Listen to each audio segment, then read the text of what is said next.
In the summertime, I do most of my tomato eating right over the sink. I love griddled white bread, mayonnaise, big slab of tomato. It's a really juicy affair, and I eat those throughout the summer. But at some point, I realized tomatoes are incredibly versatile, and I'm not giving them their due. So today, we're gonna actually grill tomatoes. It's an amazing way to prepare them. They get juicier and meatier. We're gonna finish them super simply. We're gonna start with these tomatoes right here. Now, you wanna use in-season ripe tomatoes that are firm but ripe. These are beautiful, they're a little bit firm. What I'm gonna do first is just core them. Take a paring knife like this, and I like to choke up on it so that you're really basically gauging how much of the knife will actually go into the tomato. We don't wanna go down too far, we just wanna get that core out. So then I go in and just kind of work my way around it. So now we're gonna cut them in half, and it really matters which direction you go in. If you were to cut the tomato pole to pole this way, you leave these pockets that are completely insulated inside.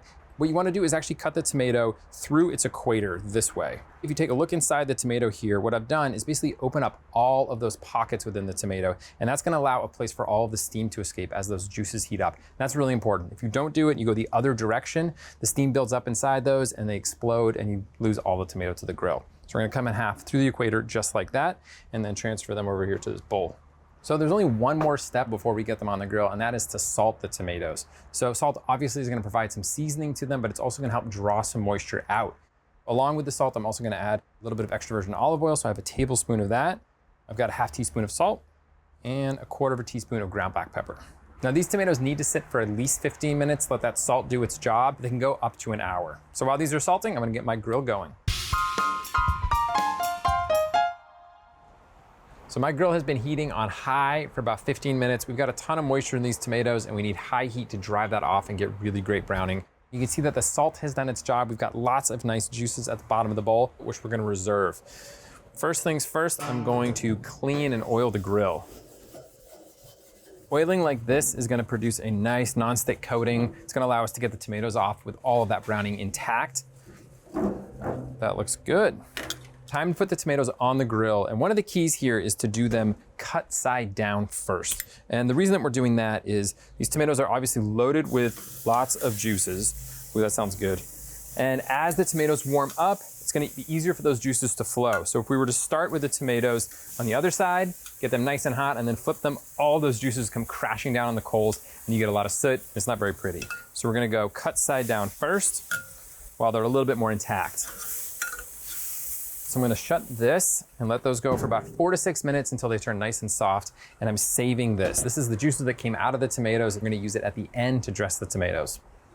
Okay, so it's been about 5 minutes on this first side.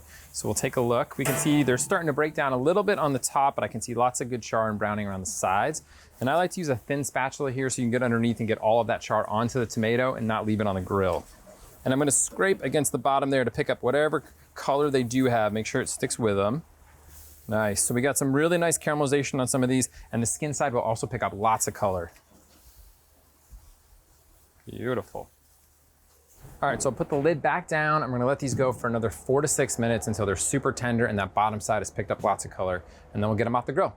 All right, so it's been about 6 minutes, and I'm gonna take them off. Oh, those look incredible. All right, now it's time to dress these up, and I've got this amazing liquid that was left over from when the tomatoes were salting. So I'm gonna take a big spoon here and just drizzle that over the top.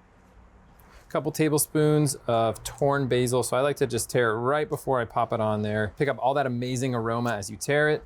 We'll do about a tablespoon of extra virgin olive oil over the top. I like to use a little squeeze bottle to keep that, makes it nice and easy.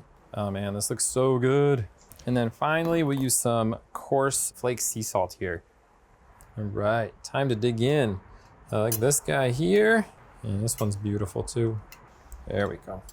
Oh man, these look so good. Get a little basil on top there. Oh, that is so good. The char is awesome. They're super well seasoned. I love the basil and that little bit of crunch of salt on top. So the keys to this recipe are to have the tomatoes through their equator and then start them cut side down on the grill. From America's Test Kitchen at Home, a great recipe for grilled tomatoes, which I'm gonna eat some more of right now. Thanks for watching. You can get all the recipes and product reviews from this season and more on our website. That's americastestkitchen.com/TV. Thanks for watching America's Test Kitchen. What'd you think? Well, leave a comment and let us know which recipes you're excited to make, or you can just say hello. You can find links to today's recipes and reviews in the video description. And don't forget to subscribe to our channel. See you later. I'll see you later.